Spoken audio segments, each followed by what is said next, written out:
irmãos, um bom dia para todos. É um prazer mais uma vez estar entrando agora na casa de vocês, através dessa tela do computador, no trabalho, deixando uma mensagem que é simples, mas muito profunda, porque tudo que se refere à palavra de Deus é tremendamente profundo.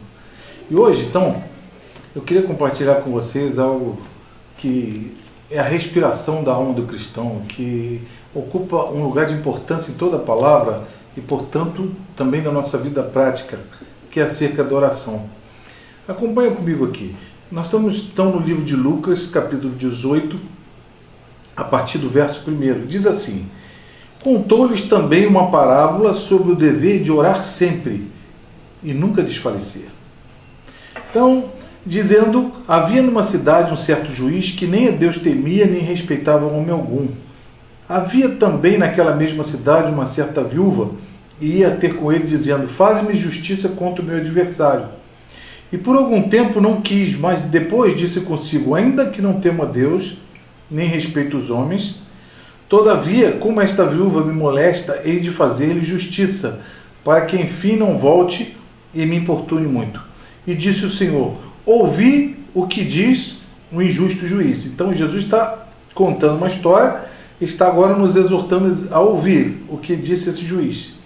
E ele completa: e Deus não fará justiça aos seus escolhidos que clamam a ele de dia e de noite, ainda que seja tardio para com eles? Digo-vos que depressa lhes fará justiça. Quando, porém, vier o Filho do Homem, porventura achará fé na terra? Queridos, então aqui o Senhor Jesus está nos ensinando através de uma história, através de uma parábola, fundamento acerca da oração. E ele fala, logo no início, você viu comigo aqui, o dever de orar sempre e nunca desfalecer. Então tem uma chamada que todos os nossos dias, todo o nosso viver tem que ser encharcado de oração e nunca desfalecer. Por que não desfalecer? Porque ele mesmo fala mais na frente que ele ouvirá, ainda que seja tardio com eles. Isto por quê? Porque o Senhor tem o momento certo da resposta. Deus sabe de tudo, Ele é onisciente, e o tempo dele não é o nosso tempo. Eu tenho certeza que se perguntar a todos nós aqui, quando nós clamarmos a Ele, gostaríamos que houvesse uma resposta imediata. Mas Deus tem seu tempo certo.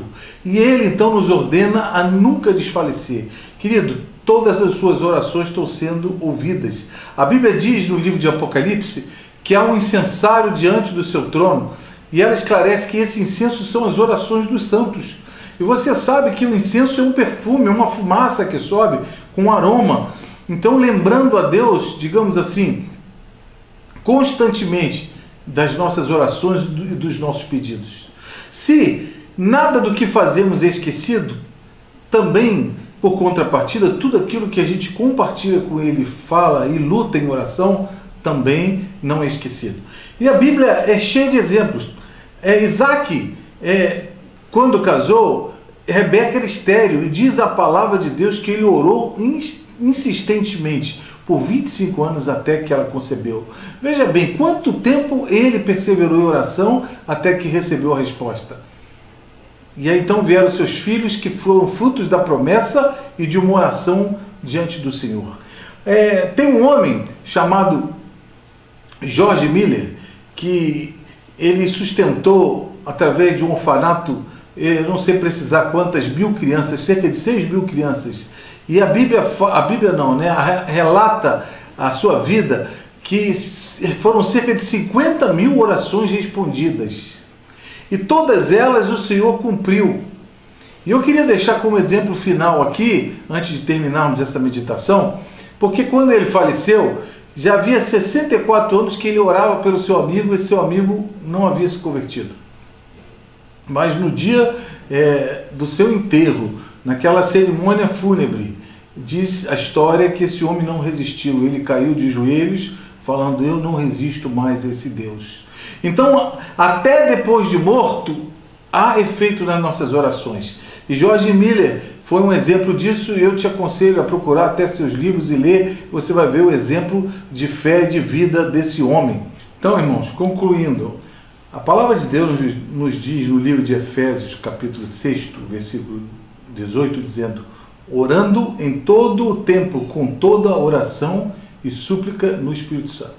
Então veja que o entendimento é que a oração não é um estilo de vida, não é um ato isolado de uma parte do dia, mas é um estilo de vida de oração. E que Deus está ouvindo e entendendo tudo que nós estamos falando com Ele. E eu repito aqui, há um incenso, diz a palavra diante dele, que são as orações dos santos. Qual é a minha intenção, então, com essas palavras? Ore, ore, ore e ore em todo o tempo. Seja no trabalho, seja no ônibus, seja na direção, em todo o tempo é possível orar. Não necessariamente em voz alta, mas a gente pode orar dentro do nosso coração, na nossa mente, no nosso espírito.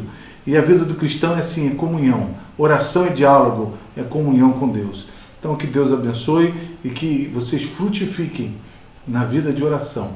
E que Deus possa encontrar em todos nós, né, parceiros de oração. Gente que conversa, gente que vive constantemente com Ele. Amém? Então não desfaleça, mesmo que a resposta não tenha chegado também. Permaneça firme. Que Deus abençoe. Um abraço.